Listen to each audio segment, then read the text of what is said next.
तो last episode में हमने देखा था रेन और सेन को काफ़ी सारे वुल्फ ने घेर रखा था और रेन अभी भी अपने खंजर को लेके उन ऑल्फ के सामने डटा हुआ था।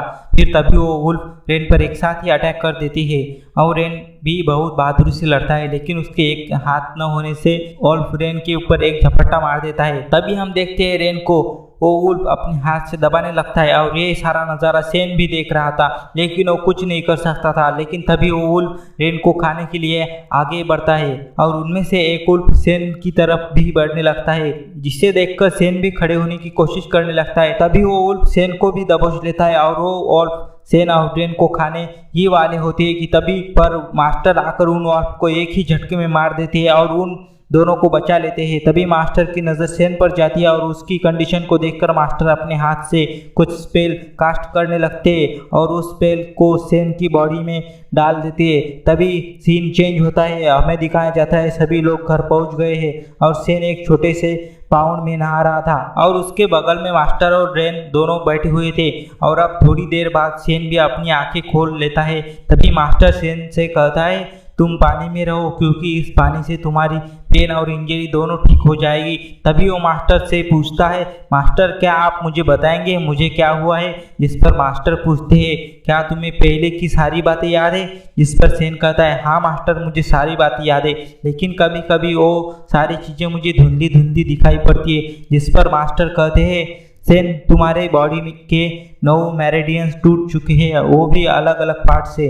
सेन मास्टर से पूछता है क्या मास्टर ये सब कुछ माउंटेन से गिरने से हुआ है? तब मास्टर कहते हैं नहीं तुम जन्म से ही ऐसे हो और इसके साथ तुम्हारी सोल तुम्हारे बॉडी के साथ एक बेहतर कॉम्बिनेशन नहीं बना रही है, जिसकी वजह से तुम्हें हील होने में भी बाकियों के मुकाबले से ज़्यादा समय लगता है और उसकी वजह से ये सारी चीज़ें तुम्हारी बॉडी में एक बीमारी की तरह फैल रही है। मुझे इस बात का डर लग रहा है अभी हमने इसका कोई हल नहीं निकाला तो तुम 20 साल भी नहीं जी पाओगे। तभी सेन मास्टर से कहता है क्या इस बीमारी का कोई हल नहीं?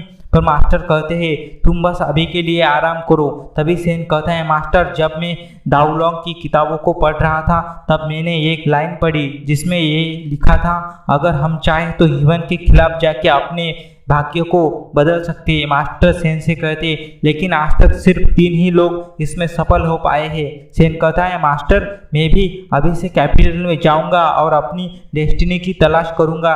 तब मास्टर सेन से कहते पिछले 800 सालों से कई महारथियों ने अपने भाग्य को बदलने की कोशिश की पर आज तक कोई भी इसमें सफल नहीं हो पा रहा है, इसके बदले सिर्फ उन्हें मौत ही मिली है, इसलिए मैं भी तुम्हें इसकी इजाज़त नहीं देता हूँ। मास्टर कहते अपने छोटे भाई को अंदर ले जाओ। तभी हम देखते हैं रात हो गई है, जहाँ पर हम देखते हैं मास्टर सेन के कमरे में सेन को देखने के लिए आते हैं, पर हम देखते हैं सेन अभी तक नहीं सोया था और वो कुछ सोच रहा था। तभी सेन उठकर बैठ जाता है और कहता है मास्टर सॉरी मैं आपकी बातों को नज़रअंदाज कर रहा हूँ। तभी वहाँ पर रेन भी आ जाता है और हम देखते हैं रेन कुछ सामान बांध कर लाया था क्योंकि उसको पता है कि सेन अभी नहीं रुकने वाला। तभी रेन अपना खंजर भी सेन को देता है और कहता है मेरे छोटे भाई मुझे पूरा यकीन है कि तुम अपने भाग्य को बदल लोगे। तभी सीन चेंज होता है कि सेन वहां से जा रहा था, लेकिन तभी कोई पावर सेन से टकराती है जिसकी वजह से मास्टर ने जो स्पेल सेन के अंदर डाला था वो ऑन हो जाता है। तभी सेन किसी अनजान जगह पर पहुंच जाता है और कहता है ये मैं कहाँ आ गया। फिर सेन जमीन को देखता है ये तो रेत है। तभी हम देखती है कि वहां से एक आवाज आती है और कहती है मास्टर ने तुमसे पहले ही कहा था ह्यूमन के खिलाफ जाके तुम्हें सिर्फ मौत ही मिलने वाली है। जिस पर वो आवाज कहती है क्या तुम्हें मौत का जरा भी डर नहीं लग रहा? तभी सेन कहता है मुझे इस बात से बिल्कुल भी फर्क नहीं पड़ता क्योंकि खुद मास्टर ने ही कहा था कुछ लोग ह्यूमन के खिलाफ जाके अपने भाग्य को बदल चुके हैं, बस मेरे लिए ये उम्मीद काफ़ी है, मुझे किसी बात से कोई फर्क नहीं पड़ता। तभी वो आवाज़ कहती है तुम साबित करो ह्यूमन के खिलाफ जाने के लिए तुम तैयार हो।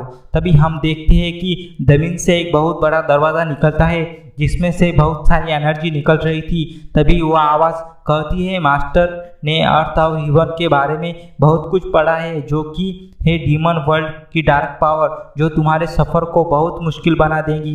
तभी हम देखते हैं दरवाजे में खड़े हुए डीमन जिंदा हो जाते हैं। तभी उन्हें देखकर सेन शॉक हो जाता है और वो डीमन कहते हैं इस दुनिया में बहुत सारे खतरे हैं जिनका सामना तुम्हें करना होगा, ये तो उन खतरों के सामने कुछ नहीं है। तभी वो डीमन सेन पर हमला कर देते हैं पर तभी सेन अपनी आंखें बंद करके अपने मास्टर के सिखाए हुए मंत्र को पढ़ने लगता है। तभी हम देखते हैं सेन के शरीर से बहुत बड़ी एनर्जी निकलती जा रही थी। वो एनर्जी बिजली की तरह उन दोनों डीमन पर जा लगती है, जिसकी वजह से वहाँ बहुत बड़ा धमाका होता है और वो डीमन खत्म हो जाते हैं। तभी हम देखते हैं कि सब कुछ गायब हो गया था और हम देखते हैं सेन घास के मैदान पर सोया हुआ था। तभी सेन नींद से उठ जाता है और उसके सामने मास्टर खड़े होते हैं और सेन वहाँ से उठकर मास्टर को ग्रीट करता है। सेन मास्टर से माफ़ी मांगता है कि मैं अपनी मर्जी से कैपिटल से निकल गया था, इसमें भाई रेन का कोई दोष नहीं है और मैं ये भी जानता हूँ कि आपने वो इल्यूजन इसलिए बनाया था कि मैं आने वाले खतरे से सावधान हो जाऊँ और मैं आपसे प्रॉमिस करता हूँ कि आपके दिए हुए लेसन को मैं हमेशा याद रखूंगा। तभी मास्टर सेन से कहता है सबसे पहले कैपिटल में जाके इस मैरिज को कैंसिल करवाता हूँ, क्योंकि जो रास्ता मैंने चुना है वह बहुत खतरनाक है और इस वजह से मैं नहीं चाहता कि मेरी वजह से किसी और की ज़िंदगी बर्बाद हो। जिस पर मास्टर कहते हैं तुम कैपिटल जा सकते और अगर वहाँ पर तुमने 6 ट्रायल को पास कर लिया, हीवनली बुक्स म्यूजियम में एंटर कर गए तो तुम्हें वहाँ पर हीवनली बुक्स पढ़ने का मौका मिलेगा और आज अभी से तुम जियोगे या मरोगे इसका फैसला हीवन तय करेगा। तभी वो अपने मास्टर को ग्रीट करता है और कहता है मास्टर मुझ पर भरोसा करने के लिए शुक्रिया। तभी हम देखते हैं मास्टर और सेन उगते हुए सूरज को देखते। तभी सीन चेंज होता है, सेन कैपिटल में पहुंच जाता है। तभी सेन एक आदमी को एक पता पूछता है जिस पर वो आदमी उसे पता बता देता है। तभी हम और एक लड़के को देखते हैं जो कि सेन को जाती हुई देख रहा था। तभी हम एक और लड़की को देखते हैं जिसके सामने से सेन गुजर रहा था। तब हम देखते हैं सेन अपने पते पहुंच गया था और उस दरवाजे पर गॉड ऑफ विल पावर लिखा था।